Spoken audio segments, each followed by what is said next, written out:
Boa tarde a todos, sejam muito bem-vindos e em primeiro lugar pedimos desculpa pelo atraso muito significativo que já estamos, quase de 1 hora, mas infelizmente a sessão anterior também se atrasou e acabamos depois também por ter aqui alguma logística a cumprir.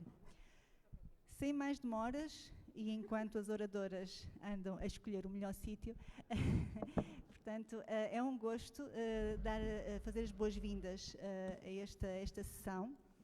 Esta sessão intitulada, portanto, ou com foco no soro do leite e nas grandes oportunidades que ele encerra em si, pretende abordar esta realidade do setor, a realidade das queijarias e aquilo que será apresentado pelo CEBAL, o que nós chamamos de um mapeamento também deste território, e abordar a questão da valorização económica do subproduto soro, como subproduto podemos valorizar, o que é que podemos valorizar antes de ser um subproduto e discutir um pouco também este tema que com certeza é do interesse dos presentes. Eu vou apresentar as oradoras, portanto, a primeira pessoa a falar será a investigadora Rita Martins, do CEBAL, e responsável do projeto LactoMTech, que irá nos falar sobre o soro residual da queijaria e o dito mapeamento da realidade do setor. E, de seguida, tomará a palavra a engenheira Maria do Carmo, da Direção de Serviços de Alimentação e Veterinária da região do Alentejo, que nos abordará o tema mais da perspectiva portanto, do foro legal, se assim quisermos chamar, com a pergunta, ou tentando nos responder à pergunta, como posso tratar o soro residual para o valorizar. Sem mais demoras, uma vez mais, muito obrigado pela vossa presença e passo então a palavra à Rita Martins.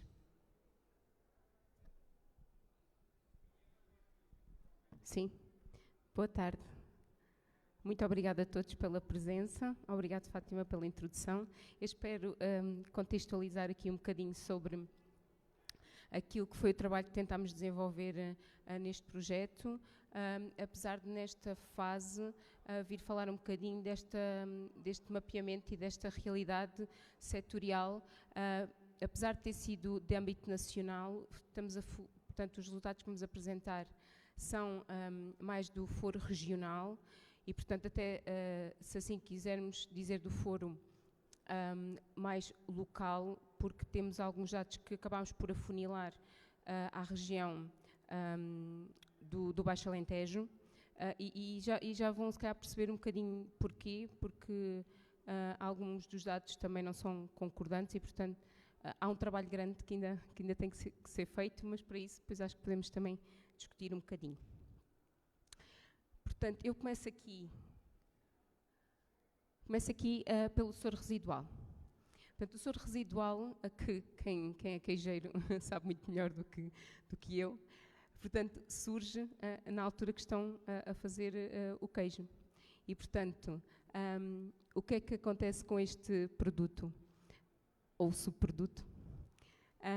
Ele acaba por ser um componente, por um lado, tem ainda muitos componentes nutritivos, portanto, temos ali grande parte da matéria que existe no leite, com proteínas, com lactose, não é? Que todos acabam por conhecer, entre outros componentes essenciais também à saúde, mas, por outro lado, também pode-se tornar aqui um subproduto que pode ter elevado impacto ambiental. Portanto, se não for devidamente tratado, se não for devidamente acondicionado, pode realmente trazer aqui questões ambientais graves.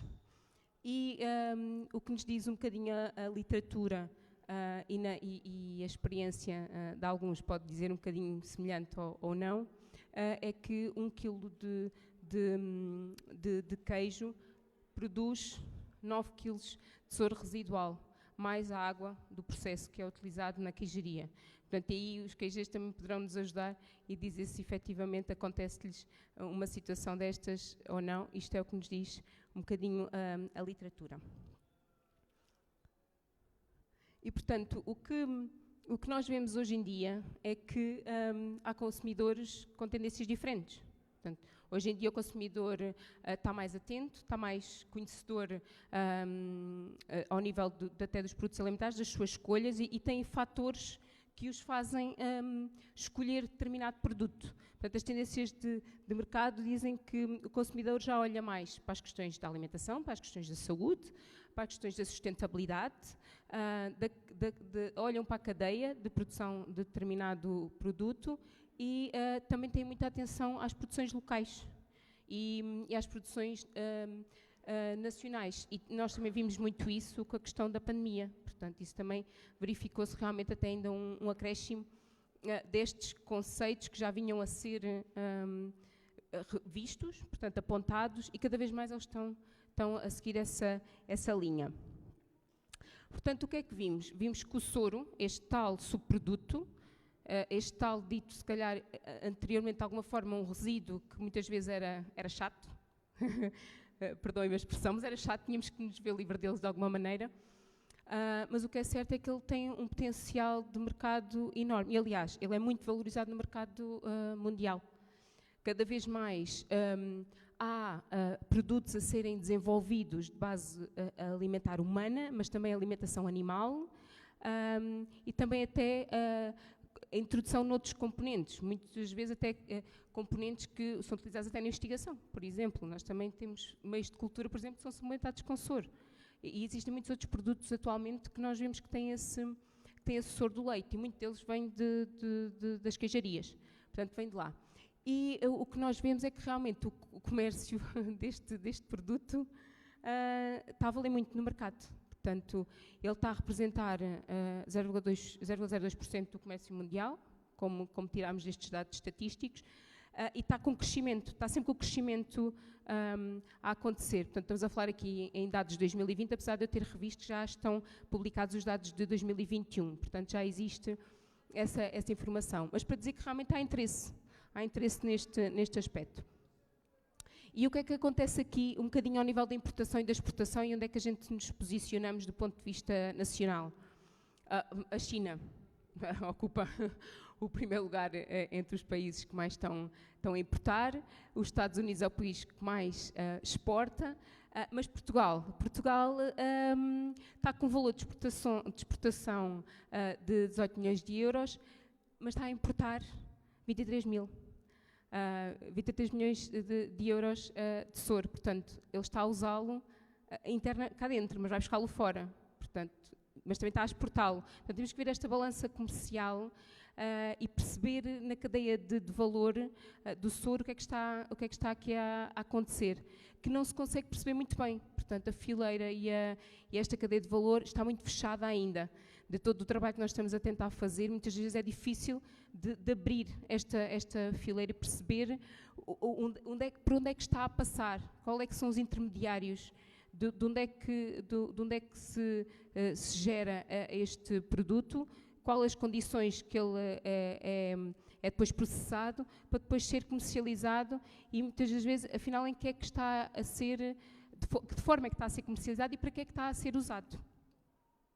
Nós tentámos descortinar aqui um bocadinho, como digo, tentámos procurar até as empresas que são intermediárias desta cadeia e conseguimos encontrar aqui grandes empresas nacionais a fazer secagem deste soro com uma empresa intermediária que depois o exporta, efetivamente.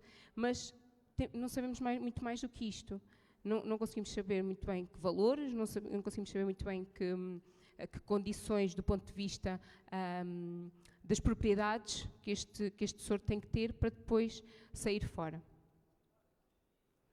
Portanto, este foi um bocadinho o enquadramento também que no CEBAL nos levou a cada vez mais apostar na forma como podemos, por um lado, valorizar economicamente o conhecimento que vamos gerando, e, portanto, nós internamente trabalhamos com processos de filtração, que são processos de separação por membranas, e como estamos muito atentos àquilo que é as necessidades da região, essencialmente, apesar de não só da região como nacionalmente e até internacionalmente, mas também estando atentos àquilo que se passa e qual é a forma como podemos ajudar na inovação das empresas e dos produtores que temos na região, e de que forma conseguimos que eles também inovem, não é? Apesar de serem os setores muitas vezes tradicionais e que são importantes o serem, como é que conseguimos trazer alguma inovação nesses setores?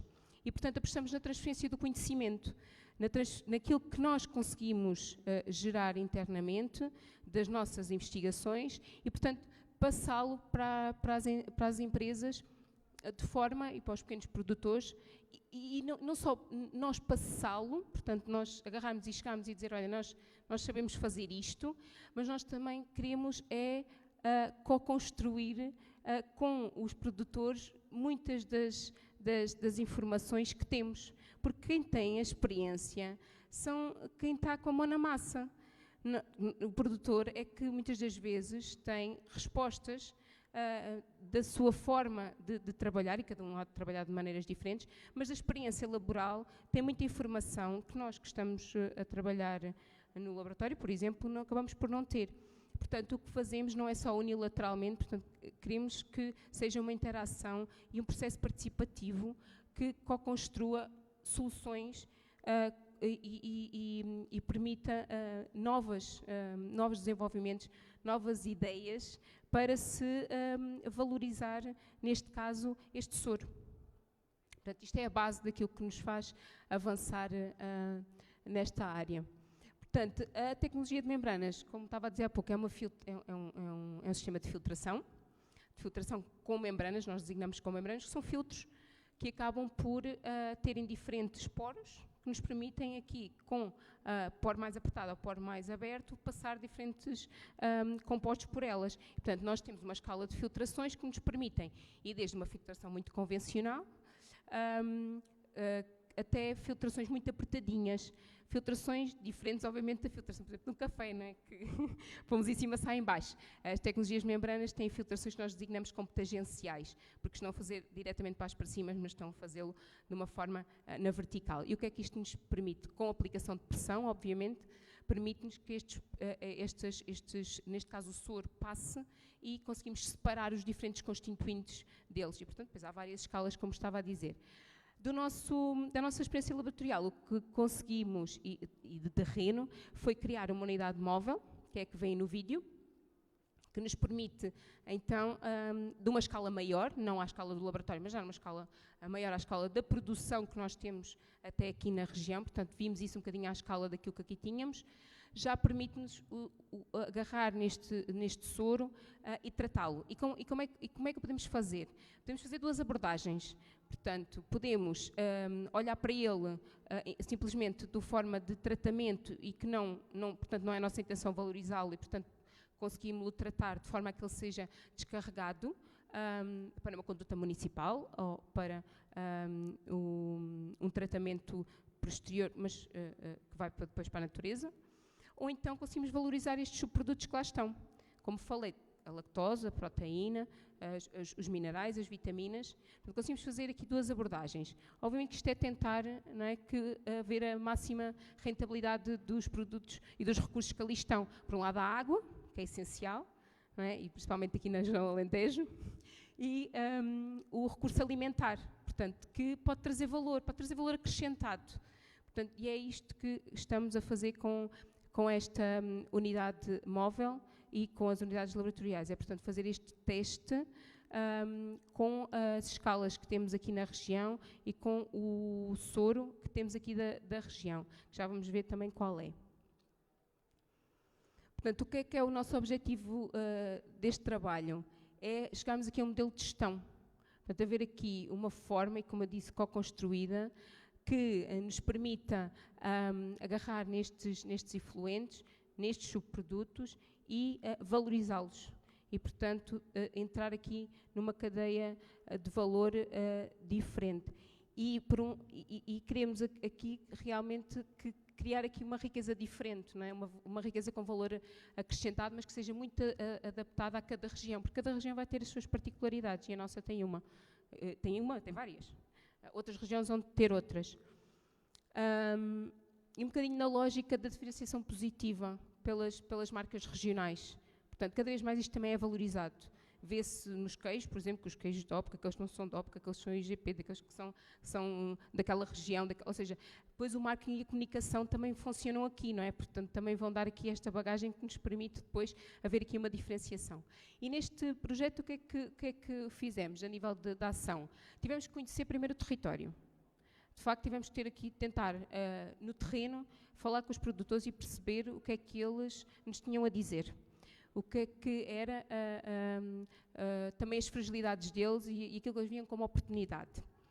Depois, estas dinâmicas de difusão científica, estas dinâmicas de demonstração tecnológica, é muito aquilo que estamos aqui a fazer. Tentamos sempre partilhar tudo aquilo que é o nosso conhecimento com os demais.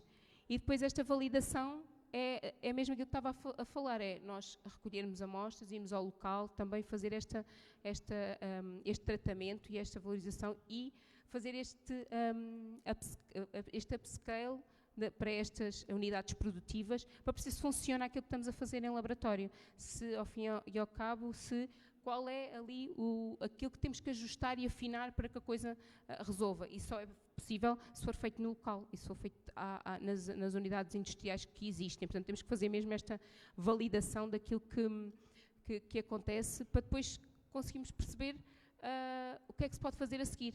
Não é? O que é que se consegue? Cada leite é diferente, portanto vai ter características diferentes e, portanto, vai dar com certeza produtos finais diferentes. Portanto, aqui um bocadinho acerca do mapeamento e da caracterização que fizemos. Nós olhámos para o nacional, como estou a dizer, como já disse no início, mas focámos aqui um bocadinho no Alentejo, pelas características que referi também anteriormente.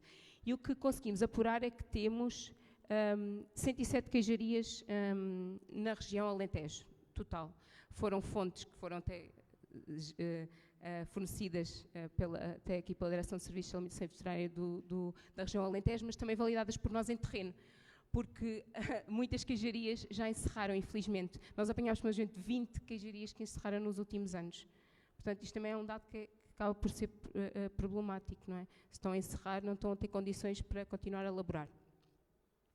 E porquê é que também fazemos este mapeamento? Porque precisamos também de dados para perceber qual é a viabilidade que têm os processos que estamos a desenvolver, não é? Porque também precisamos de escala. E muitas vezes o que acontece é que pequenas queijarias podem não ter escala para o fazer. Também precisamos de saber isso. Portanto, focámos aqui um bocadinho nas queijarias da região do Baixo Alentejo e o que vimos foi que temos 40 cá no Baixo Alentejo, em que Serpa é o concelho que domina notoriamente aqui o número de queijarias que existe. Depois Moura e Beja, Almodóvar e Ferreira só tem uma queijaria e Alvite e Barras neste momento não tem nenhuma queijaria. E como vos disse, realmente houve muitas que encerraram. O que é que fizemos aqui nestas queijarias? Portanto, fomos tentar, com um inquérito, portanto, estruturar aqui alguma informação e focámos dois pontos essenciais, para nós eram essenciais para saber, que eram as características gerais da produção do queijo, com questões como o que é que estão a produzir, quantidades de leite, precisamos de saber quantidades e volumes e que tipos de leite. E os períodos de elaboração, porque se quisermos também trabalhar com elas, temos de saber quando é que elas elaboram. E depois as características do soro que produzem e da água residual que têm na queijaria. O que é que essa água residual tem? Tem soro? Não tem, é só águas de lavagens. Qual é que é o destino que elas estão atualmente a dar? Que volumes é que geram desta água? Fazem pré-tratamentos? Não fazem?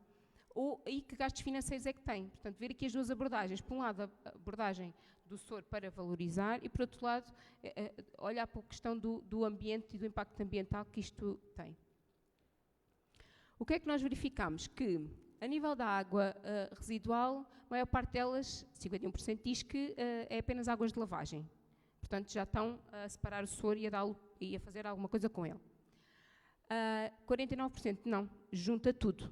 Portanto, ainda é uma porcentagem significativa. Portanto, temos águas de lavagem com o soro. Portanto, há aqui uma oportunidade de separar, se calhar, este soro para a reutilização. Depois, qual é o destino? O destino divide-se. Uns dizem que descargam, fazem um descargo para a conduta municipal, portanto, têm licença para o fazer. Os outros dizem que o doam, lá está, porque como têm o soro, conseguem doá-lo para a alimentação animal ou usar no uso próprio. Também há quem tenha explorações de animais e o faça internamente. E outros aplicam no solo também, com uma licença para tal. E pré-tratamentos, alguém realiza pré-tratamentos porquê? Porque a água para ir para a conduta precisa de ser pré-tratada, porque tem cargas orgânicas muito elevadas. Portanto, há esses pré-tratamentos ou não? A maior parte delas diz que não faz nenhum tipo de pré-tratamento, portanto, faz descarte direto, muitas das vezes não estando a cumprir valores legais. Algumas têm estas redes de detenção, que é para a gordura, 8 aplicam a produto de gestão enzimática e um aplica cal e um faz decantação e arejamento. Portanto, aqui o bolo maior é que não há tratamentos, pré-tratamentos a fazer, e os outros acabam por ser um bocadinho deficientes, como já vos mostrar um bocadinho mais à frente. Do ponto de vista de gastos financeiros, ora, aqui está uma questão que, para uma gestão de uma queijaria, pode até ser bastante importante. É que a maior parte deles não sabem. É que muitos poucos nos conseguiram, aqueles que nos disseram foi, acho que é isto. E isto é um dado muito importante para a gestão da própria empresa. Mas o que vimos é que há muita dificuldade em gerir estes efluentes. Portanto, seja soro, seja água, seja tudo misturado, há muita dificuldade e ainda há muito trabalho aqui a fazer, do ponto de vista até de haver soluções que o permitam fazer. Quando fomos à parte das características gerais da produção do queijo, aí todos sabem muito bem o que é que fazem, ainda bem. Portanto, o que é que vimos? Vimos que se distribui por 3 tipos de leite, os queijos que elaboram, os queijos que produzem, mas acabámos por, só tenho aqui o número de 35 queijarias, porque Odmira foi um dos conselhos que ainda não conseguimos avaliar esta informação, mas o que é que domina? O leite de cabra, aqui na região, e era expectável. Segue-se o leite de ovelha e o leite de vaca, com muito pouca expressão. Portanto, nós somos bons aqui com o leite de cabra e o leite da ovelha, porque é característico também daqui da região, obviamente, não seria de esperar outros dados. Mas realmente o leite de cabra, há ali o número mais elevado de queijarias e, portanto, um número significativo de litros de leite usados por semana. O que é que nos diz aqui um bocadinho a literatura também? É que as vantagens da proteína e da lactose destes leites de ovelha e de cabra versus de vaca acabam por ter benefícios. Maiores benefícios do ponto de vista das alergias, portanto, há menos às de cabra do que há do leite de vaca, e também o conteúdo proteico e de lactose destes açúcares, que no leite de cabra e da ovelha também são superiores. Portanto, isto dá-nos aqui uma janela de oportunidade para olharmos para rentabilidades maiores nestes tipos de soros. É isto que a literatura nos consegue mostrar e é isto que no laboratório nós também estamos a validar e que nos faz crer que assim é, atendendo àquilo que disse anteriormente. Isto depende muito do animal, do leite que se está a utilizar, portanto, os animais que estão a ser utilizados para o leite, para produzir o leite, e depois esse leite, o processo de fabrico que é utilizado no queijo, mas no geral é isto que acontece. Depois aqui, o que é que nós tentámos fazer aqui um bocadinho? Isto aqui já foi trabalho nosso. Porquê? Porque como as queijarias não nos conseguiam muito dizer de forma sistemática, muitas das vezes, o que é que, principalmente o soro residual ou a água residual que produziam.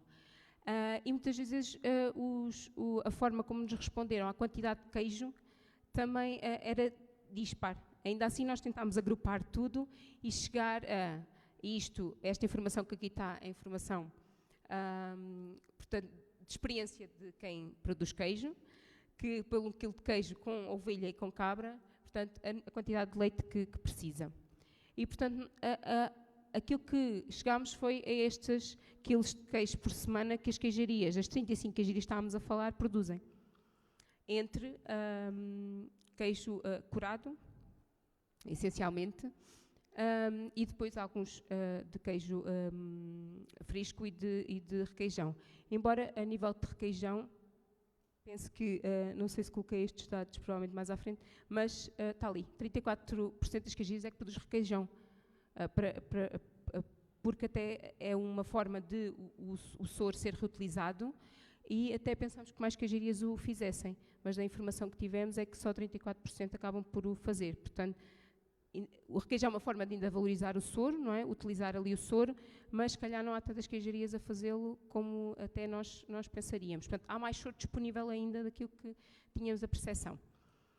Portanto, olhando aqui para a quantidade de soro que advém desta produção, sendo que 90% do leite se transforma em soro residual, chegamos aqui a um total entre aquilo que temos de ovelha e cabra na região do Baixo Alentejo de cerca de 241 metros cúbicos de soro residual por semana. É um valor ainda muito significativo. Portanto, efetivamente, se calhar, a produção que estamos a ter atualmente já não é assim tão residual que não nos permita fazer uma boa valorização daquilo que é este soro residual. Portanto, aqui de uma forma muito genérica, além destes dados concretos, na conversa que nós tivemos com as queijarias, as falas que tivemos, as preocupações que elas nos transmitiram, o que nós conseguimos de forma generalista caracterizar a fileira é de que ela apresenta uma estrutura empresarial frágil, portanto, e tem recursos limitados, portanto precisam realmente aqui de um grande apoio. Não há grande desenvolvimento tecnológico, assim, apesar de estarem a tentar, e têm muita apetência para inovar e para tentarem, ainda se nota bastante isto. E, obviamente, como todos sabem que vivem aqui nesta região, estas empresas são muito familiares, portanto, são de uma gestão muito base familiar, o que é bom, por um lado, são muito especializados e têm um know-how incrível e, portanto, passam-nos informações excelentes, estão há anos nesta profissão, e isso é muito valor, isto é património cultural. E a produção, claro, é artesanal, e ainda bem que assim o é, também temos que preservar isso.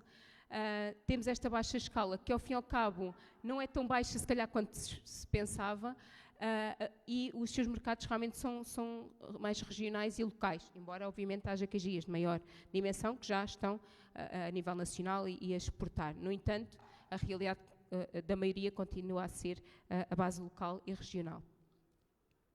Eu volto aqui ao slide que tinha posto anteriormente, é que realmente nós temos aqui uma oportunidade de valor acrescentado enorme e, portanto, se trabalharmos todos em conjunto, e é sempre o nosso repto, nós com certeza conseguimos avançar mais do que isto. Nós conseguimos valorizar isto e criar mais riqueza e mais valor até para as queijarias que aqui estão e, portanto, conseguir que elas tenham uma diferenciação no mercado. Portanto, isto é um bocadinho aquilo que nós acabamos por defender também e disponibilizar-nos para o fazer, embora o nosso know-how, não é, seja o conhecimento ao nível dos processos, mas tentamos ajudar e apoiar neste mundo, estamos alerta para aquilo que é os mercados e aquilo que é as oportunidades de valor para as queijarias que estão aqui na região. Pronto, esta é a equipa, nós somos a equipa da Fátima que há pouco apresentou, eu, a Teresa, que está aqui, a minha colega Teresa, que é até especialista na parte das engenharias dos processos, e a nossa colega Ana, que faz ajuda aqui na parte de gestão. E agradeço-vos muito a oportunidade de estar aqui a apresentar estes resultados que temos e gostaríamos muito depois de discutissem connosco aquilo que apresentámos aqui no próximo passo, a seguir aqui à Engenheira Maria do Carmo, nos poder falar aqui um bocadinho sobre a parte legal do soro, a qual vou passar a palavra de seguida. Obrigada.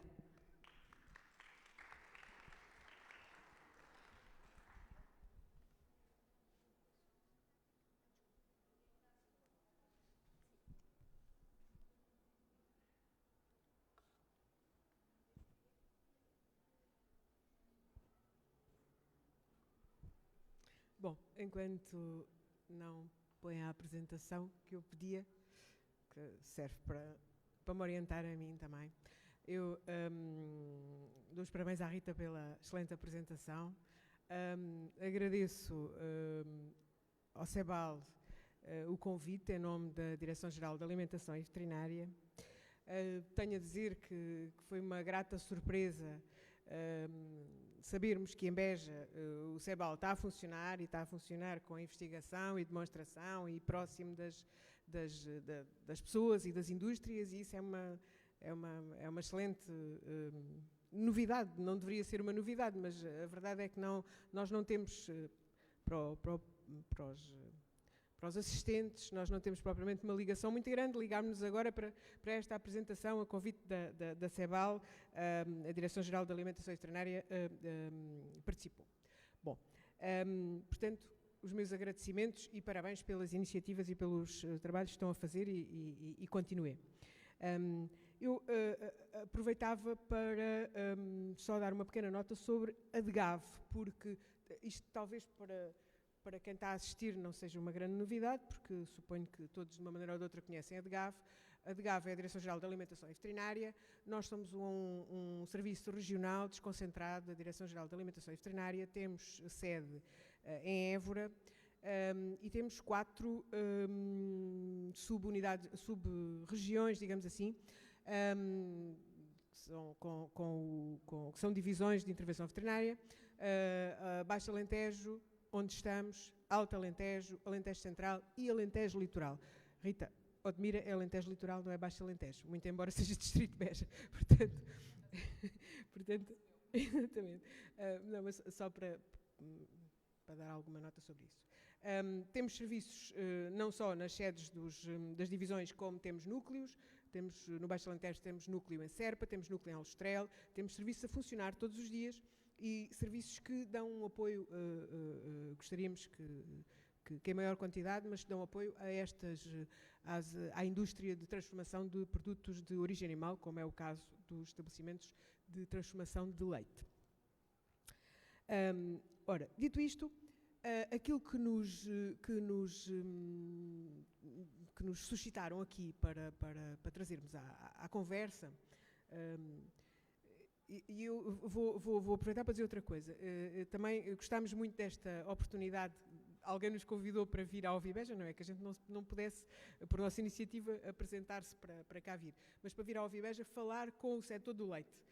Gostaríamos de ter esta conversa mais alargada sobre outras questões que não propriamente aqui a questão dos subprodutos, que é do que vamos falar, e também gostávamos de falar com os produtores pecuários, com os produtores de leite. Temos essa missão nos meus objetivos. Vamos ver quando. Bom, em relação a esta questão, subprodutos. Fala-se em subprodutos, em efluentes, em resíduos, de uma forma, decorre do nosso discurso normal, mas aqui quando estamos a falar de subprodutos, temos que falar de subprodutos na acessão do regulamento comunitário, o que não é bem a mesma coisa. Subprodutos de origem animal, subprodutos de origem animal, têm um dossiê em termos comunitários, regulamentar, altamente complicado, e altamente difícil às vezes até de entender, que conhecerão, pelo menos mais ou menos, porque lidam com isso. Estamos a tratar de fabrico de leite e, portanto, subprodutos de origem animal. É aquilo de que estamos a falar. São subprodutos de origem animal, é preciso contextualizar isto, ou os produtos que decorrem do fabrico e que por lei, do fabrico neste caso do leite, mas isto abrange todo o fabrico de todos os produtos, toda a transformação de produtos de animais. Ou produtos que por exigência legal são considerados subprodutos, ou então produtos que, na sequência dos processos de transformação, são, por uma decisão do operador, tornados afastados do consumo humano. E é disso que estamos a falar quando falamos do soro. O soro não é automaticamente o soro do fabrico do queijo, ou o sorelho, no caso do requeijão, acho que se chama assim, não é automaticamente um subproduto. É um subproduto se o operador decidir que ele não vai para consumo humano. Porque se for para consumo humano não é um subproduto, é um produto normal do fabrico. Estes subprodutos, na acessão do regulamento, têm uma característica que convém que todos percebamos, é que todos estes subprodutos são excluídos do consumo humano, para sempre. Consumo alimentar humano, não. Desde que seja classificado como subproduto, a partir daí nunca mais poderá entrar na cadeia alimentar humana. E temos, esta legislação dos subprodutos não é muito antiga, vem do tempo das vacas loucas, como toda a gente se deve recordar, e teve como objetivo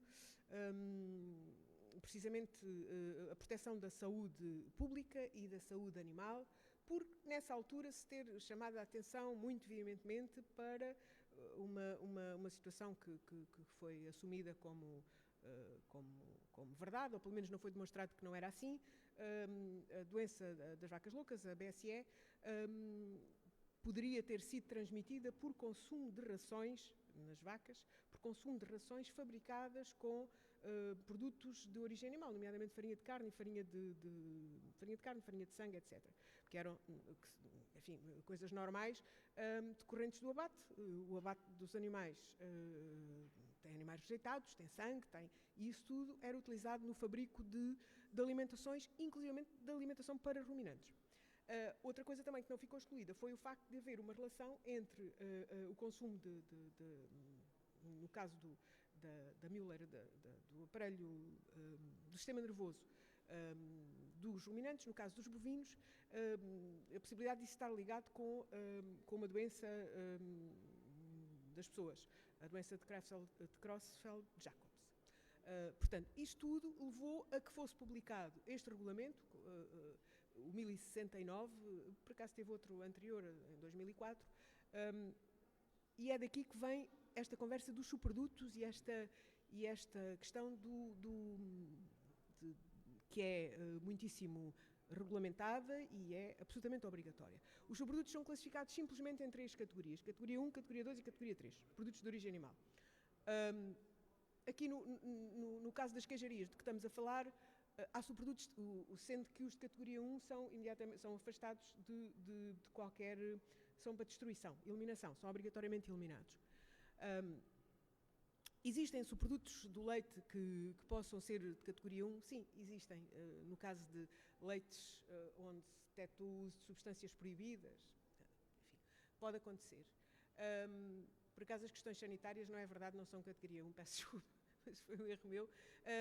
Categoria 2, sim. Categoria 2, o leite que os senhores detectem como na queijaria com inibidores, antibióticos. Questões sanitárias, leite que tenha contaminações microbianas, própria brucelose, nós não temos brucelose há muito tempo no Alentejo. Ou listeriose, isso temos e temos tido. Esse leite tem que ser destruído como material, o leite e os produtos, eventualmente os queijos também, terão que ser destruídos como subprodutos de categoria 2. E depois, o mais frequente são os subprodutos de categoria 3, que englobam, nomeadamente, esta questão do soro e do sorolho, são produtos normais do fabrico. Quais é que são os destinos possíveis para os subprodutos? Subprodutos na seção do Regulamento 1069. Os legalmente previstos. Isso está escrito em qualquer sítio, está escrito nos processos de licenciamento das vossas queijarias, está lá sempre escrito isso. O destino é legalmente previsto. E qual é que é o legalmente previsto? Pois aí é que é a confusão. Ora bem, estes subprodutos, enfim, são produzidos no estabelecimento, depois são recolhidos, isto é o fluxograma básico, são recolhidos diretamente ou armazenados, são transportados e têm um destino. Esse destino pode ser para eliminação direta ou valorização. Em nenhum caso aqui pode haver consumo humano, como já se disse. Já estamos a falar de subprodutos, já estamos a falar do soro que foi rejeitado, que eventualmente até foi misturado com a água de lavagem, etc. Ora bem, e se fosse categoria 1, o que é que fazíamos? Eliminação obrigatória com ou sem tratamento prévio. Estas eliminações obrigatórias, isto é verdade para os subprodutos do leite, como é para a carne, como é para outros subprodutos de origem animal. Incineração ou co-incineração, enterramento após tratamento, se isso for autorizado. Combustíveis, não é o caso do leite, o leite nunca seria combustível, mas, por exemplo, no caso dos subprodutos de cárneos, se houver gordura, a gordura pode queimar e tal. Ou preparação de produtos específicos que em nenhum caso podem ser destinados a fins alimentares para animais de produção. Já não podiam ser para consumo humano, mas aqui, categoria 1, nem sequer para animais de produção. Animais de produção aqui são animais que são criados, produzidos com a finalidade de consumo humano, portanto, espécies pecuárias, basicamente. Eliminação obrigatória, atenção, a eliminação obrigatória dos subprodutos de categoria 1 parece que é uma coisa... às vezes, este processo todo dos subprodutos, que já disse tem uma legislação complicadíssima, é altamente complicado em termos de regulamentação comunitária, mas também é uma fonte de rendimento muito grande a nível comunitário em Portugal. Muito grande. Não me perguntem porquê, porque também não sei responder, mas quem elimina consegue rentabilizar muito, não é propriamente quem produz, digo eu. Ora bem, categoria 2. Os tais categoria 2 de que eventualmente podem ter e que têm às tantas com mais frequência do que a gente possa imaginar, porque sempre que calha, nós sabemos que há leite com contaminações por agentes microbianos, que não, eventualmente depois implicam a destruição. O que é que se pode fazer na categoria 2? Naturalmente o mesmo para a categoria 1 é sempre possível, pode sempre incinerar, etc. Uma coisa que não disse e que convém, estes destinos, todos eles, tirando talvez aqui o enterramento, que é um bocadinho mais complicado, mas estes destinos todos são destinos que têm, no fim da linha, uma unidade autorizada, portanto, um estabelecimento autorizado para o fim em vista, portanto, não é suscetível de nada. Se quiserem enviar para estes destinos, é terem um número de controle veterinário, todos esses estabelecimentos têm um número de controle veterinário, porque têm que ter. E podem enviar. Os de categoria 2 podem ir para os mesmos destinos de categoria 1, podem ir para aterro ou para etar após esterilização ou após tratamento, eventualmente. Podem ser usados para valorização agrícola e aquela sigla significa fertilizantes orgânicos e corretivos orgânicos de solo, ou coisa parecida. Portanto, podem ser utilizados em valorização agrícola, podem ser utilizados em compostagem e produção de biogás, se forem isentos de risco. Aqui, estas notazinhas significa sempre que pode não ser bem assim, mas podem ir. E também podem ser espalhados na terra sem processamento ou transformações prévias, se isso for autorizado. Portanto, dependendo da área, dependendo da área em que estamos a falar, não é a mesma coisa estarmos a falar do Concelho de Alcácer do Sal ou do Concelho de Mértola, enfim.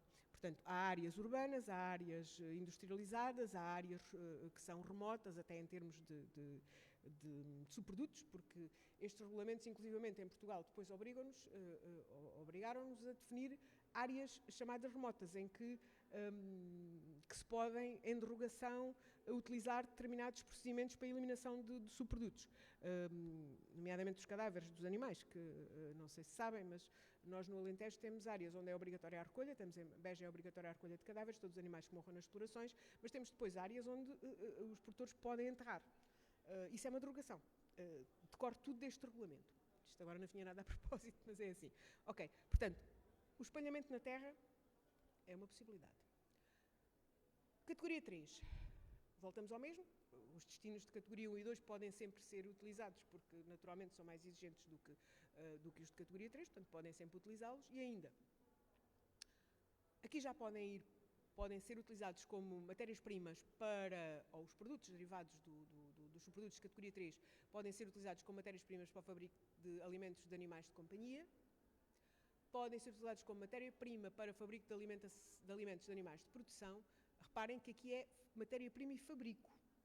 Portanto, subproduto que vai dirigido a uma unidade fabril. E depois há umas derogações que nós estamos a aplicar, e os senhores sabem. Derogações ao regulamento, que estão estabelecidas num outro regulamento, que tem só 300 e tal páginas. E aqui, esta derogação permite que, em determinadas condições, o soro possa ser destinado diretamente à alimentação de animais de produção. Aqui já não estamos a falar de matéria-prima para fabrico, já não estamos a falar de unidades industriais, estamos a falar de entrega direta para a alimentação de animais de produção.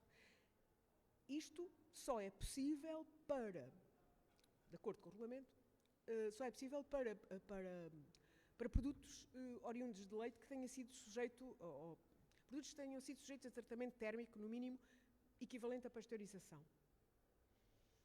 O que significa que, se há fabrico, e eu não sei, tenho ideia que não haverá muito, mas é possível, se há fabrico de queijo com leite cru, esse soro não pode ir para a alimentação de animais de produção. Teria que ser sujeito a tratamento térmico, que não faz sentido, não é?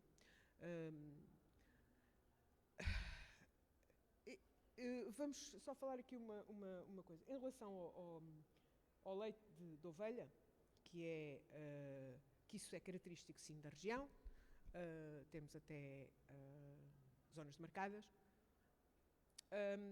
Em relação ao leite de ovelha, o fabrico do fabrico de queijo a partir do leite de ovelha, que a gente saiba, que eu saiba, melhor dizendo, é leite que não é termizado, mas não é pasteurizado, é sujeito a um aquecimento, a um pré-aquecimento e o queijo é fabricado com leite pós-aquecimento.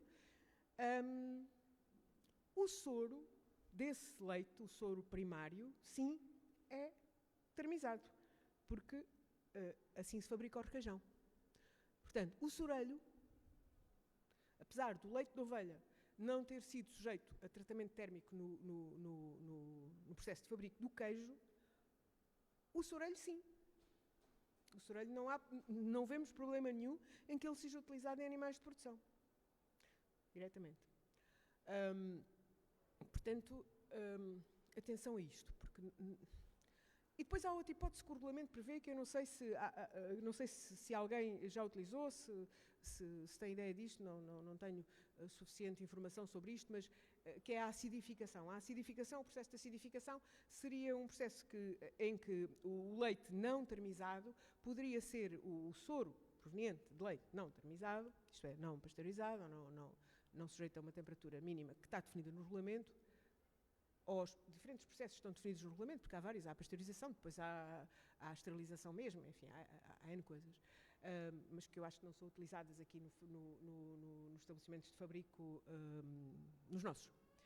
A acidificação, esta acidificação implica mais ou menos que o soro seja mantido durante mais de 16 horas, salvo erro, e depois tem que ter pH inferior a 6, e depois poderá ser usado, não sei em que espécies, não sei quem é que bebe isto, os porcos, bom, não sei.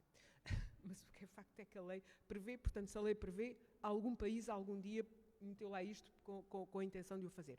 Em Portugal, é possível? Sim, é possível. Depois, outros fins de alimentação animal, ditos especiais para animais de companhia, cães, matilhas, etc. Animais de zoo, répteis, rapinas, inclusive cultura de larvas, é outro destino possível. E depois investigação e outros fins específicos. E eu ponho sempre ali os 3 pontinhos, porque para cada uma destas categorias é absolutamente... Eu apenas recolhi ali aquilo que, assim, à vista me pareceu mais... Porque depois há imensas coisas e imensas possibilidades e é como eu disse, este negócio dos subprodutos é um negócio bom. Quem tenha subprodutos em quantidade e desde que seja sustentável recorrer a uma coisa destas, não é? Não sei se é o caso aqui das nossas queijarias típicas. O que é que havia aqui mais? Ora bem, em qualquer caso, o fornecedor, neste caso o fornecedor são os senhores que aqui estão, tem sempre que respeitar regras. Para já, tem que se registar como produtor de subprodutos. Desculpa. É um adicional ao registro no CIPAS. Deve ter, se tiver, estruturas de armazenagem autorizadas. O que é que isto quer dizer? Se tiver uma fossa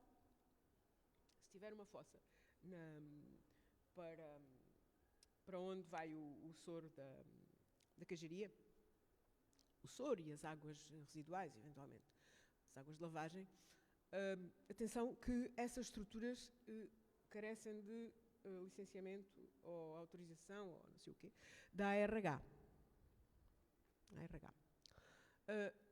Há que garantir que o destino, consoante o caso, está aprovado. Portanto, das duas, uma.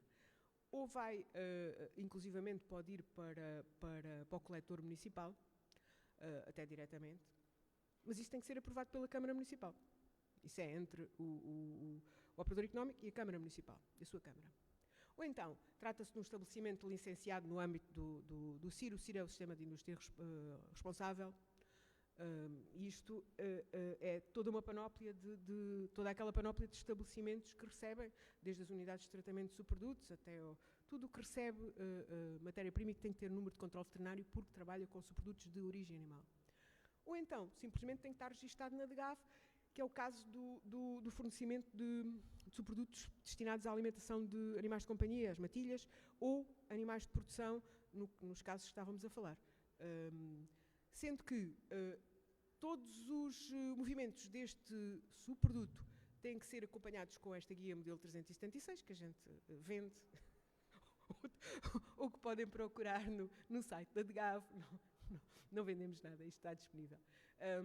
Portanto, guias obrigatórias, transporte em veículos autorizados, porque, atenção, não basta que a origem esteja registada e que o destino esteja registado ou autorizado ou o que seja. O transporte também tem que ser autorizado, e isso é com a DGAV. E mais, regras de higiene na armazenagem e conservação, naturalmente, de acordo com o destino previsto. Se for para a alimentação animal, ao contrário, se for para a fossa, vai para a fossa, não é? Agora, se for para a alimentação animal ou outro destino, ou alimentação bom, alimentação animal, é um bom exemplo. Regras de higiene na armazenagem e na conservação, porque os contentores que eventualmente usem para transportar têm que estar marcados com o M3 ou o M3, que é o código dos subprodutos de categoria 3 ou 2, têm que ser mantidos separados, não podem utilizar contentores que sejam utilizados também para a matéria-prima, leite. Enfim, têm que ser devidamente considerados, mas isso é uma questão que as equipas de HCP que vos prestam consultadoria sabem explicar. Manutenção de registros obrigatórios, tanto de quem produz e cede, seja a valorização, seja a eliminação direta. Manutenção do registro. A manutenção do registro é não mais nem menos do que a manutenção das guias, dos duplicados das guias modelo 376. Basta. O transportador também tem que guardar uma via e o destino a mesma coisa. E rastreabilidade. Atenção. A rastreabilidade aqui é o quê? É garantir que se houver um problema no destino, o produtor de origem sabe exatamente dizer qual foi o dia de produção os dias de produção daquele soro ou daquele subproduto, consegue reconstituir isso tudo. Portanto, digamos que às tantas o subproduto tem que ter pelo menos um número de lote, que pode ser, enfim, o dia de fabrico, etc. Portanto, rastreabilidade obrigatória, sobretudo quando estamos a falar da alimentação de animais de produção, porque, enfim, pode acontecer muita coisa. Pode acontecer, de repente, uma situação sanitária, uma doença emergente, e de repente o leite era um veículo dessa doença e ninguém deu por nada. Um vírus qualquer. Isso pode acontecer. Atenção, não há só Covid. Há muita situação que pode sempre acontecer e esperemos que não. Febre aftosa, por exemplo, enfim, que é um dos riscos que está no espírito de quem na comunidade está a olhar para estes regulamentos e a olhar a fazer auditorias aos países, nomeadamente a Portugal, e estão muito preocupados se nós estamos mesmo a garantir que não perdemos nenhuma desta informação. Nós, de GAV, responsável por este dossiê, se não perdemos nenhuma desta informação. E se houver uma situação de febre aftosa, de repente, em Portugal, que contas é que a gente dá do soro, do leite, que não sei o que foi produzido em Beja e na Boa Vista e não sei o que, onde é que ele foi. Bom, então, entidades com competências aqui, as câmaras municipais, desde logo, quando os destinos são a terra, hectare, etc., a Direção-Geral de Agricultura e Pescas do Alentejo, se houver espalhamento de efluente, aqui é que falamos de efluente. O efluente é o que é espalhado na terra. Portanto, é a Direção-Regional de Agricultura e Pescas que autoriza, ou que avalia e que autoriza os planos de gestão de efluente. Em conjunto com a ARH e CCDR, se houver fossas para licenciar.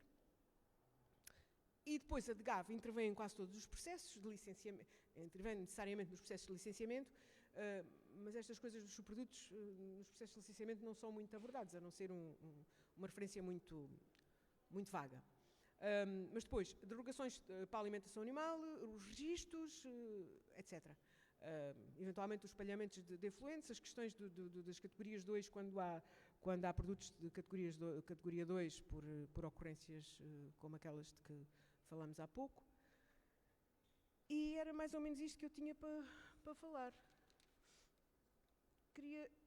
Queria só que comentássemos, se fosse possível. A mim estranhou-me, e à doutora Gabriela Camacho, que está aqui também, que a gente tenha só 34% das queijarias é que produz requeijão. Mas estamos a falar das queijarias todas que fazem cabra e vaca. É que esses não fazem requeijão, acho eu. Agora, os de ovelha fazem todo requeijão, penso. Ou não? Os de cabra fazem requeijão? Há alguns, não se percebe bem, pois. É que o subproduto, o soro aqui gerado, é muito diferente se for de leite de vaca, de leite de cabra ou de leite de ovelha, que foi sujeita já ao fabrico do requeijão. São coisas completamente diferentes. Outra coisa, em relação aos números das queijarias, pois eu não tenho de cabeça, os números que nós fornecemos foram retirados da base de dados, eventualmente filtrados por conselho, pela divisão do Baixo Alentejo. A divisão do Baixo Alentejo tem um número limitado de conselhos, são muitos, mas... São 13 conselhos. Pois, a mim pareceu-me poucas queijarias, não sei se fecharam, se sabe a doutora Gabriela melhor disto que eu, não sei. Pareceram muito pouquinhas, mas também não estava lá Mértola. E há aqui queijarias que funcionam e que não estão aqui, que são as das antigas atividades produtivas locais, ou não sei o quê, também há. Pronto, por mim, estou à vossa disposição para alguma coisa que saiba explicar, explicarei. Alguma questão que seja preciso esclarecer e que eu não saiba, levarei para casa e transmitimos. Depois a resposta. E pronto, e obrigado. Bom, muito obrigado.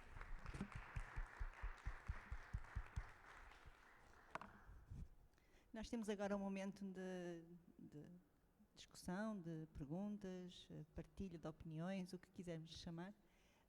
E por isso perguntava se alguém tem alguma questão. Eu vou já passar o microfone. Pedia só que se apresentasse, pode ser? Com licença. Boa tarde, o meu nome é João Amaro e venho de uma queijaria que não é desta região, é da região de Lisboa, Queijo Teté.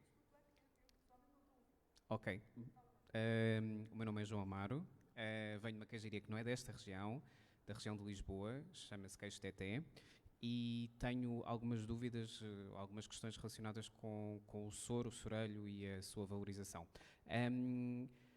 Falou ali que diferentes origens de animais dão diferentes soros e diferentes caracterizações, claro, porque à partida já têm diferentes componentes, mas a mistura de todos estes soros é um problema para a sua valorização?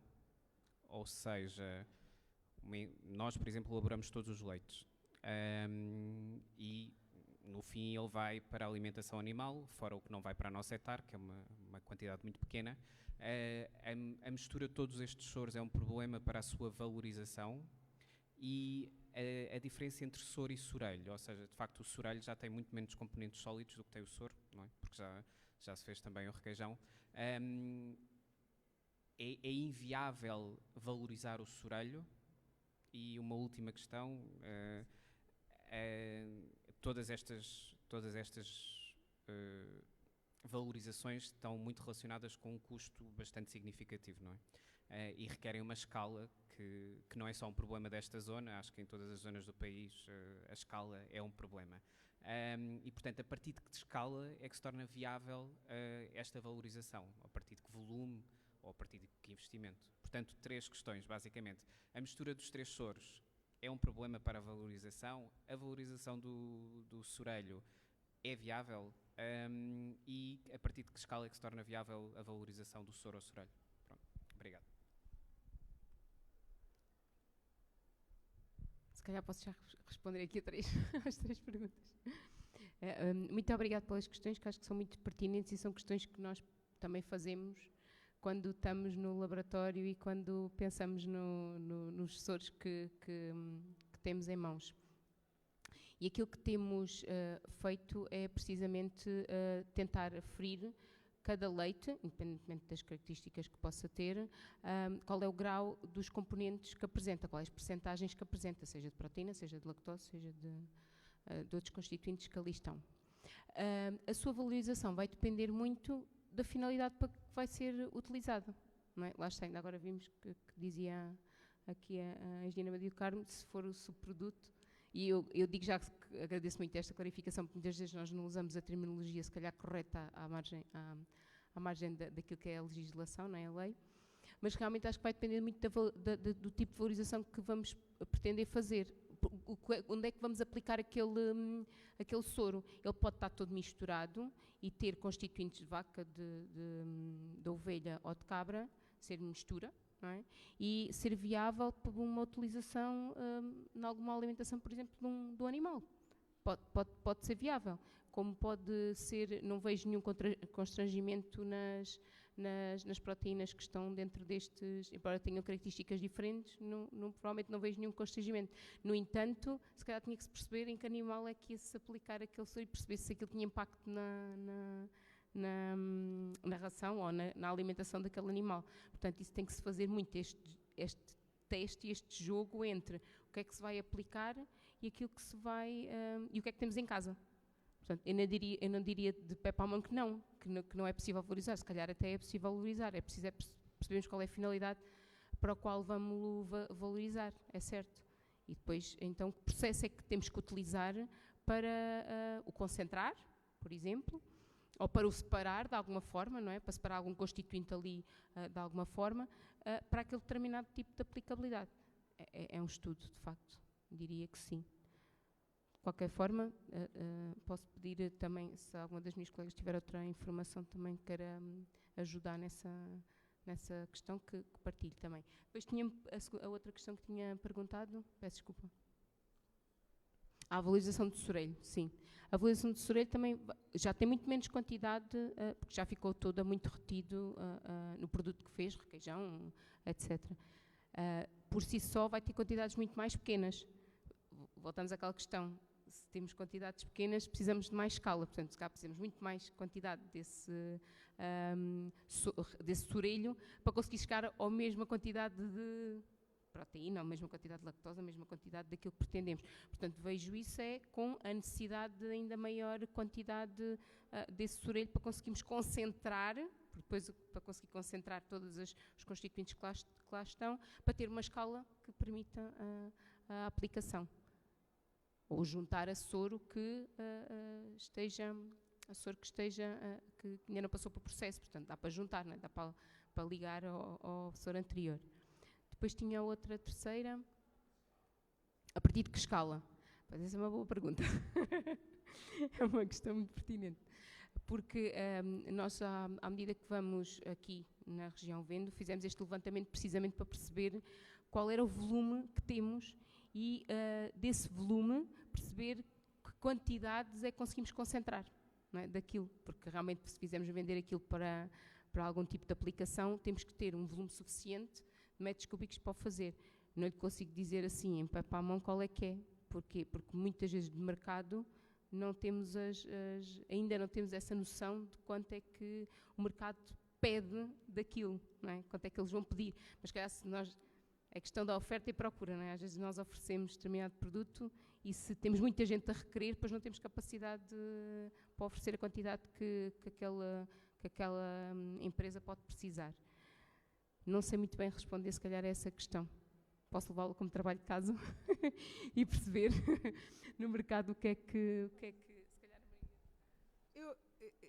Eu o que acho é que percebo o sentido da sua pergunta, quer dizer, até que ponto é que isto qual é o rendimento em produto, o que é que se vai obter, proteína, lactose, sei lá o quê, açúcares, e o que é que vai obter, e qual é o rendimento disto, porque, eu hoje já tenho uma overdose de ouvir falar de sustentabilidade, já tive ali umas horas numa sessão, e sustentabilidade. A primeira coisa que é preciso ter em atenção é que a sustentabilidade económica das explorações ou das indústrias é o principal, quer dizer, se não houver sustentabilidade económica, pois pode haver as sustentabilidades todas, Mas depois nada funciona e as pessoas não trabalham certamente para morrer de fome. Portanto, tem que haver sustentabilidade nisto. Isto é sustentável ou não é? Eu acho que era um trabalho muito importante perceber se isto de facto é um caminho ou não é. Né? E vocês estão a seguir isso. Portanto, é um caminho para o leite de vaca, é um caminho para o leite de ovelha, é um caminho para o leite de cabra. Para algum destes, ou para todos misturados, não interessa. Mas isto faz sentido ou não faz sentido as pessoas investirem nesta... Não é? Porque se quiserem fazer isto, utilizar produzir utilizar produto para esse tipo de produção, saímos completamente do campo de subprodutos, atenção. Portanto, já ficámos lá atrás, não é subproduto, é um produto. Têm que registar essa atividade e depois têm que dar destino ao produto. E esse destino tem que ir para um destino também licenciado, voltamos sempre ao mesmo. Neste caso para a alimentação humana, mas tem que ir sempre para um destino licenciado, que eu não sei se este serviço porta a porta, não sei se isto é licenciável. Hoje em dia também já se prevê licenciar matadores de porta a porta, portanto tudo isso é possível. É uma questão de fazer sentido e de ser desejável, não é? Nem que seja... Isto pode ter sempre interesse, nem que pode não ser uma coisa muito valorizada, mas pode permitir não gastar dinheiro, por exemplo, na retirada do produto da fossa para não sei o quê. Quer dizer, se aquilo transformar o soro em água, porque a maior parte daquilo há de ser água, não é? Se permitir, dizer, não, isto está capaz de ir para o cano, já é um grande avanço, digo eu, para algumas indústrias que se calhar têm esse problema de não saber o que é que hão de fazer, porque se a Câmara não autorizar, vai para umas fossas, mas depois aquilo é preciso ser limpo, de qualquer maneira, portanto tem que se arranjar um caminho, um destino. E até haver valorização, há muito caminho a andar, porque é preciso haver quem o valorize, senão não é uma valorização, é uma despesa, é mais uma despesa. Não é? Portanto, nem que seja para permitir transformar o soro ou o estrolho em água, já era uma grande, já seria uma grande ajuda perceber isso. Já agora agradeço, Maria do Carmo, ter dito esta questão, porque se calhar avanço aqui em algo que é uma das coisas que temos feito desde o início, que é esta questão económica, né, de tentarmos verificar os custos relacionados até com o processo, não é? E a partir do qual é rentável economicamente. Pronto. Nesse aspecto, aquilo que nós idealizamos e o facto de termos mostrado até esta unidade que é móvel e que se calhar faz porta a porta, já é nesta perspectiva de que se uma queijaria for tentar fazer isto sozinho, se calhar não é viável, porque os custos que tem para implementar a tecnologia que permite a valorizar qualquer coisa, separar, concentrar a água, o soro, pode não ter capacidade para ou seja, vai investir e depois não tem a rentabilidade que permita viabilizar economicamente aquilo que foi o investimento que fez. Nesse aspecto, daí a nossa perspectiva de fazer este roteiro, este modelo de gestão que permita, num território que tem várias queijarias disseminadas por um circuito, nós podemos apoiar nesta coleta nos vários locais e depois haver até uma finalidade para ela. Mas é preciso fazer este caminho, não é? Era isso que nós estávamos a tentar fazer, era avaliar a quantidade que temos, perceber o que é que dali conseguimos obter do ponto de vista do produto que possa ser rentável em algum tipo de indústria e, como se diz, a união faz a força, não é? Então, se tivermos muitos, se calhar conseguimos ter uma escala maior e se calhar aí já conseguíamos ter algum rendimento económico. E a partir daí já temos que estabelecer depois aqui um modelo económico que faça sentido. Faça sentido para as queijarias que estão incluídas neste circuito obviamente nós como peleiros tecnológicos, né, que acabamos por ter aqui o know-how do ponto de vista de tecnologia, permitimos estar aqui neste meio e eventualmente ainda há de haver aqui um outro interveniente que provavelmente é necessário para a determinada aplicação que se for vista que é rentável. Portanto, estou a ver aqui ainda a criação de um valor, de uma cadeia aqui que se calhar ainda tem o caminho dela para crescer, não é? Pronto, é só para complementar aqui que acho que neste aspecto era isso que estava. Não sei se respondemos à sua questão. Se Olá, eu chamo-me Salvador Enes Ferreira, venho de uma queijaria que não está aqui no Baixo Alentejo, mas está mesmo aqui em cima, em Vendas Novas, e eu exatamente ia-lhe fazer uma pergunta meia proposta e que tinha um bocadinho a ver com aquilo que teve a explicar agora, que é, eu vinha na esperança ou à procura de uma solução que não a alimentação animal para o soro. Eu até lhe vou dizer uma coisa, eu não me revejo muito, a minha queijaria produz queijo fresco e eu não me revejo até nas percentagens de lactossoro que resulta da produção de queijo, mas é normal porque o queijo fresco tem um teor de umidade muito maior, portanto há uma parte da água que fica no queijo, portanto eu não consigo aquela quantidade de soro. Depois também tenho essa questão, que já respondeu ao meu colega, que é, no fundo, o que eu obtenho é o soro de um segundo tratamento térmico, que resulta da produção do almécio e do requeijão, que é menos rico, com certeza, do que o primeiro soro, não é? Pronto. E, sobretudo, aquilo que está aqui a minha proposta, era, a mim, se calhar, interessava mais, com a dimensão de queijaria que eu tenho e com a quantidade de trabalho que lá tenho também, a dimensão não é grande, mas o trabalho é muito. Se calhar interessava-me mais ter uma solução do género, alguém muito interessado em valorizar uma coisa que eu neste momento ofereço e que desse depois destino a isso, do que propriamente ser eu queijaria, perceber o que é que lá está, a tentar arranjar alguém que me valorize muito aquilo, porque eu já vi que mesmo aquele seu atrelado, onde tem ali aquela unidade de placas, não foi como me explicou, deve ser caríssimo, quer dizer, para ter uma coisa daquelas, se calhar tem que fazer um investimento brutal, para chegar à conclusão que dali tenho uma coisa muito rica em proteína, ou rica num mineral qualquer, muito interessante para uma fábrica de cosmética. Mas depois, se calhar, em termos de quantidades, o que é que isso significa? Se calhar é pouco, se calhar depois não paga a deslocação ou o investimento que eu tenho que fazer em embalar aquilo para enviar para a fábrica. Portanto, eu ficaria muito satisfeito se houvesse uma entidade que recolhesse, que valorizasse, pagasse alguma coisa, se calhar tinha que diferenciar estes dois diferentes soros, o tal que não foi tratado e o tal que já foi tratado para fazer o requeijão e o almécio, que se calhar têm valores diferentes. E pronto, eu não sei, se calhar como disse, que todos os que têm negócios de subprodutos acabam por ser bons negócios, até eu não me importava de fazer essa recolha pelas queijarias todas, se calhar seria um grande negócio, tipo, mas vinha mais nessa esperança e acho que todos nós temos, eu sei que existem a nível nacional, se calhar 2 ou 3 queijarias de referência grandes, que se calhar produzem muito este resíduo, mas os outros, como eu, não é muito significativo. Eu se lhe disser que se calhar produzo 600 litros de lactossoro por semana, é mais ou menos isso. Não é uma grande quantidade, acho eu. Não, é verdade, é isso que está a dizer. Por isso é que nós falamos desta questão de nós próprios tentarmos organizar um modelo que pudéssemos propor, mas que as próprias também queijarias achassem que podia ser uma mais-valia.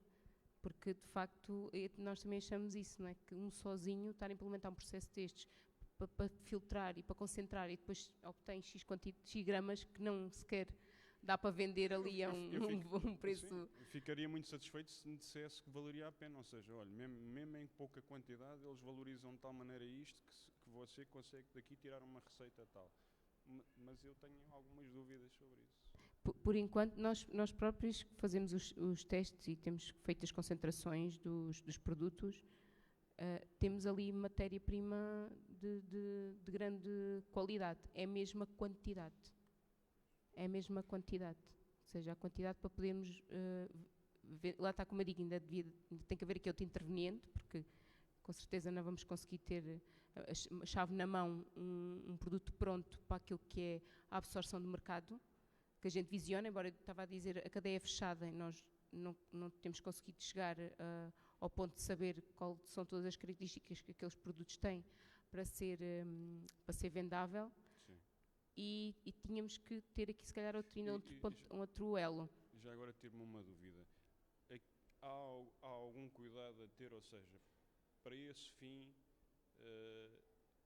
aquilo também se deteriora, portanto, ao fim de alguns dias aquilo azedou, virou, ele também só tem interesse enquanto ainda está relativamente em condições ou mesmo passado uma semana é uma coisa que possa ter interesse? O tempo que ele demora, não é, a degradar-se depende da época do ano. Obviamente, se estiver refrigerado, com certeza que vai aguentar-se ali muito mais tempo. Se não estiver refrigerado, com o calor acaba por se degradar e ele próprio até acidifica, porque ele próprio vai se tornando mais ácido. E isso é preciso ter condições de armazenamento consoante aquilo que nós precisemos de utilizá-lo. Até quando pensámos fazer quando tivemos a planear este circuito, portanto, até uma das questões é a queijaria tem que ter de alguma forma uma canalização para o soro, não é? Em que ele vá para um depósito que seja, e esse depósito, das duas uma, ou tem refrigeração ou não sendo refrigerado, o soro tem que ser buscá-lo, não é? Dentro de algum tempo, senão ele vai perder a qualidade que ele tem. E depois depende dos níveis de qualidade para o produto que vai ser aplicado, não é?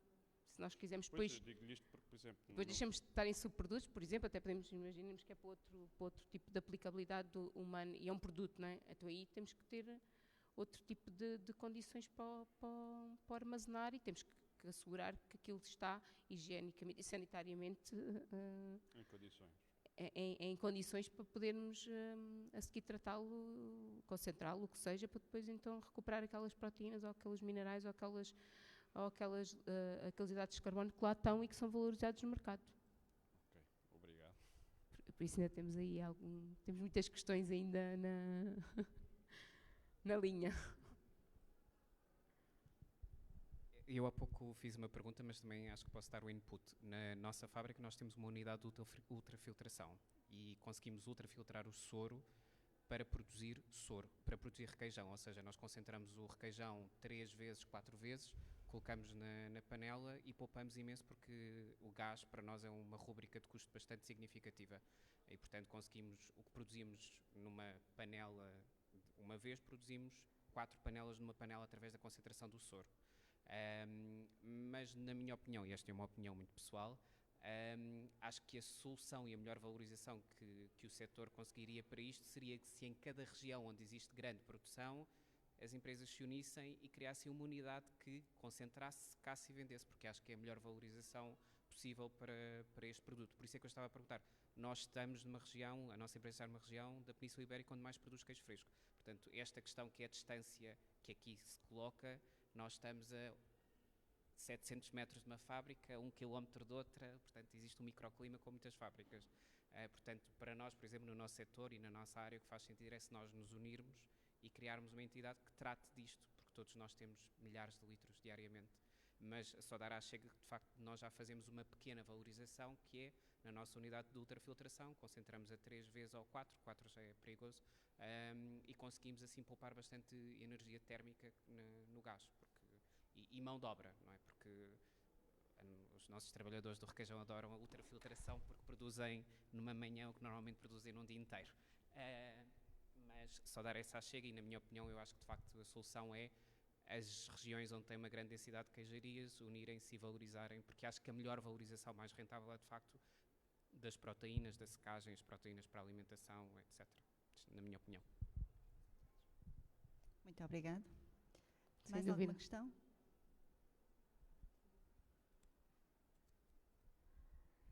Eu se calhar pegava aqui nas questões que foram levantadas agora na última ronda, porque realmente o intuito é exatamente este, não é? Portanto, o início deste mapeamento tem por base a compreensão da realidade.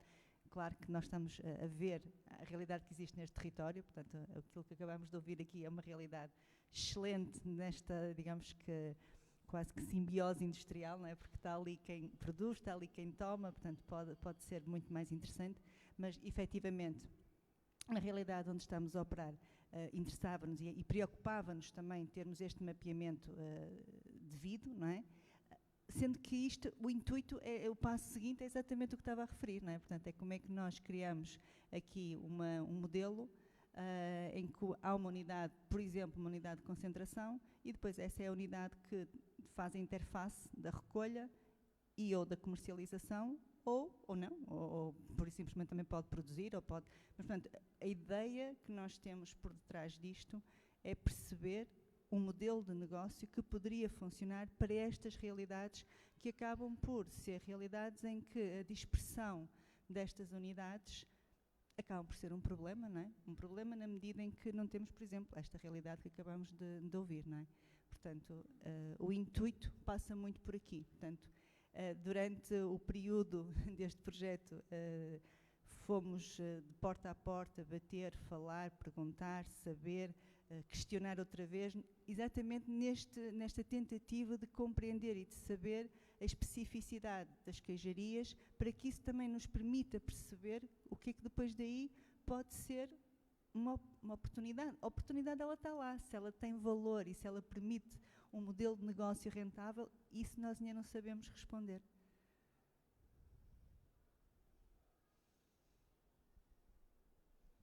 Se não houver mais questões, eu acho que podemos dar por encerrado. Muito obrigada, então, pela vossa presença. Nós é que agradecemos. Obrigada. Obrigada.